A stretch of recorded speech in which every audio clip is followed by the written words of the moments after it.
Madaling araw nang ako'y nagising. Medyo excited na hindi maintindihan kasi first time namin sasakay ng eroplano. Gising na ang mundo, pero kami parang wala pa sa ulirat. Papunta na kami sa Ninoy Aquino International Airport. Honestly, exciting yung feeling na to. Yung tipong alam mong may bago kang experience na ma-enjoy mo today. Bit-bit ang lahat and ready na. Handa na kami.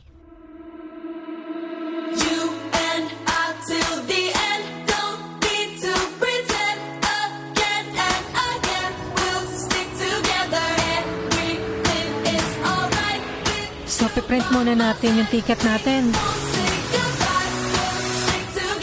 Dito tayo papasok sa domestic entrance, guys. Check nila yung ticket kaya kailangan na print nyo na yung ticket bago kayo pumasok dito.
For landing, please ensure that your seatbelts are securely fastened.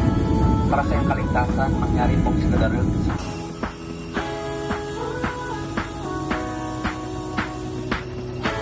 I can pick you up when you're heading down.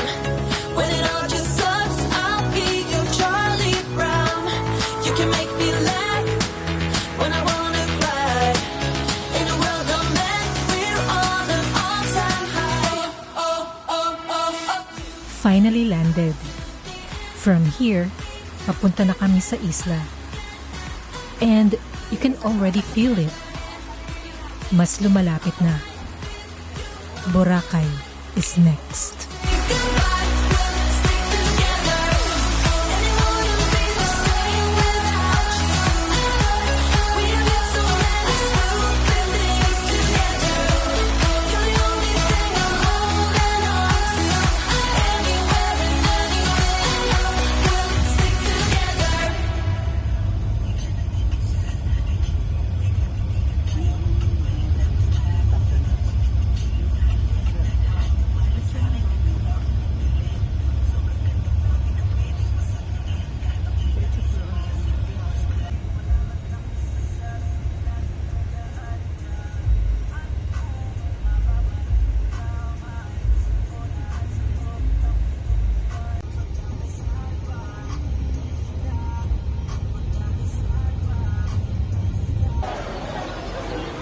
At para mapabilis ang aming biyahe, nag-register at nagbayad na ako sa Let's Go Boracay website para dire-diretso na at hindi na dadaan sa mahabang proseso ng pagbabayad ng mga fees dito sa port. Abangan ang aking podcast kung saan hihimayin ko ang mga proseso ng pagbabayad sa website at ilalagay ko ang link sa description box dito sa ibaba.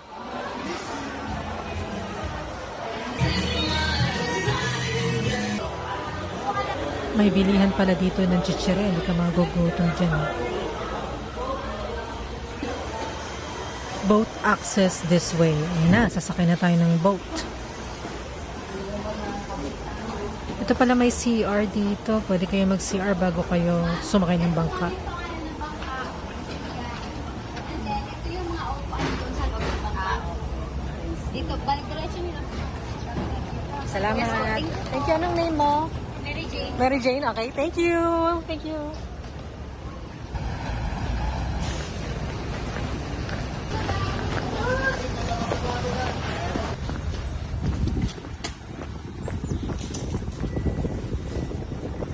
Safe naman yung daanan papunta dun sa bangka ay may hawakan. So, pwede yung mga bata.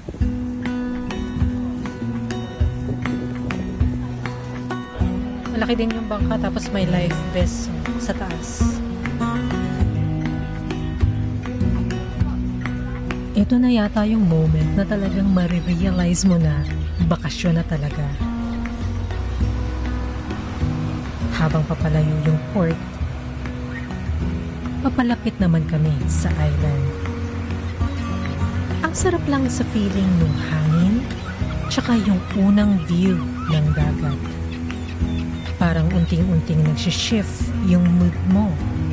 And then, makikita mo na yung island. Hello, Boracay. Officially vacation mode na.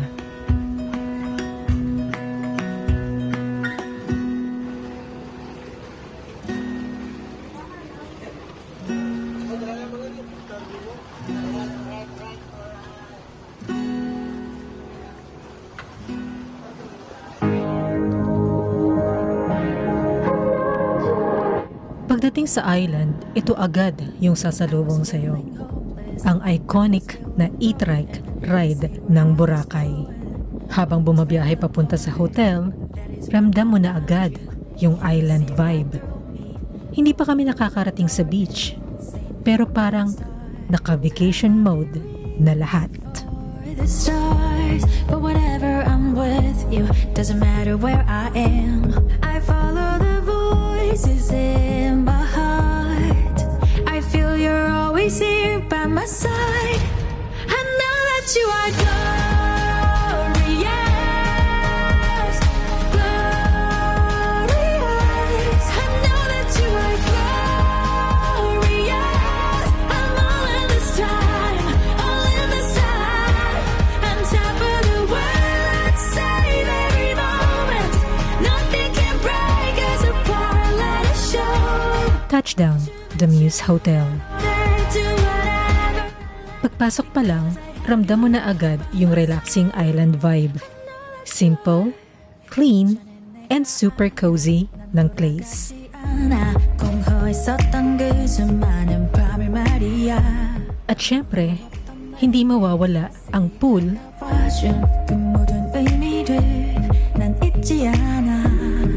I might be reaching for the stars. perfect spot para magpahinga after a whole day of gala around the island.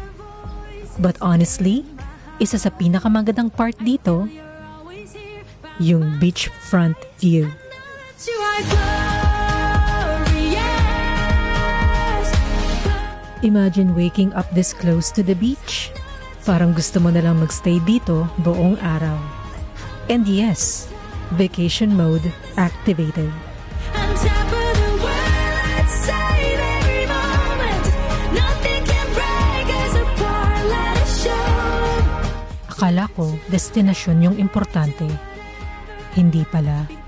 Dahil kahit sa ang parte ng Pilipinas ka pumunta, ang importante ang pagsasama-sama niyong pamilya. Yan ang kukumpleto ng bakasyon mo.